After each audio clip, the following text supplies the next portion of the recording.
Eto pa mga bossing ko, ang isa sa mga pinakamaganda na dapat ay magawa po natin mga bossing bago pumasok ang mga unang buwan mga bossing. Or kaya sa mga huling Martes o huling Biyernes, unang Martes, unang Biyernes, mainam na subukan nyo po ito. Ito pa mga bossing ko ay ang ating asin. Ang gagawin lamang po natin mga bossing ko, ibubudbud po natin to dito mga bossing yan, yung ating asin. At pagkatapos ay magwi-wish po tayo na sa pamamagitan nito ay hindi na tayo mamalasin at buong buwan tayong suswertihin. At mas magiging masagana ang ating pong pamumuhay. Ganyan lang po ang inyo pong gagawin mga bossing. Ugalin nyo po ito sa mga unang araw ng pasok ng buwan or kaya po mga bossing ko, huling Martes at huling Biyernes mga bossing.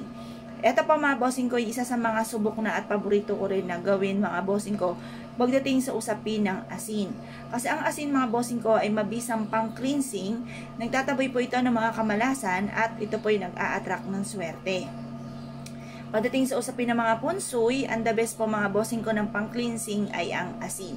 Kagaya na na-share ko nga po sa inyo, sa isang resort na pinuntahan namin, ay napakaraming tao, fully book na po sila at hindi na halos tumanggap ng mga walk-in dahil sa punong-puno na ang kanilang resort mga bossing. At doon ay napansin ko, may malaki silang bowl ng asin mga bossing ko sa main entrance ng kanyang negosyo. Samantalang ang mga katabi po niyan mga bossing ay halos wala ng tao, halos napakatahimik at kumbaga konti na lang ay magsasara na mga bossing.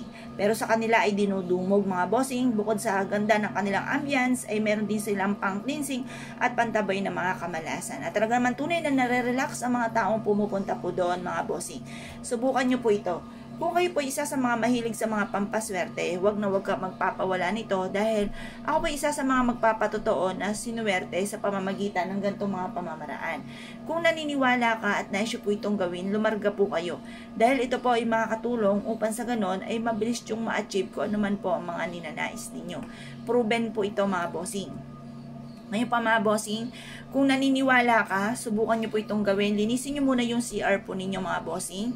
At pagkatapos mga bossing ko ay maglagay ka ng asin sa inyo pong aridoro or sa mga strainer po na yung kagaya ng lababo, yung paliguan po natin, yun, maglagay ka doon ng asin mga bossing. Sa mga butas-butas na yan.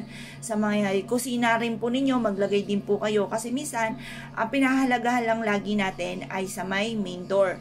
Hindi na masyado natin napapansin yung mga butas-butas na ganito mga bossing ko na dinadaluyan ng mga madudumi mga bossing. Lalo na sa gabi, maraming mga lumalabas dyan. Kung hindi po yan malinis, hindi kayo maglalagay ng ganito kung ano-ano ang papasok po dyan or maglalabas-masok ng mga bad spirit or negative po mga bossing. Kung kayo po isa sa mga naniniwala at naisyo po itong gawin, huwag ka na magpatumpik-tumpik pa, subukan nyo po ito, proven po ito mga bossing. Kung ikaw ay isa sa mga naniniwala, mahilig ka sa mga pampaswerte, ay siya, lumarga po kayo at ito po ay makakatulong upang sa ganon ay magtuloy-tuloy ang agos ng swerte. Kaya kung pinaniwala mga bossing, ay siya, good luck po sa inyo po lahat.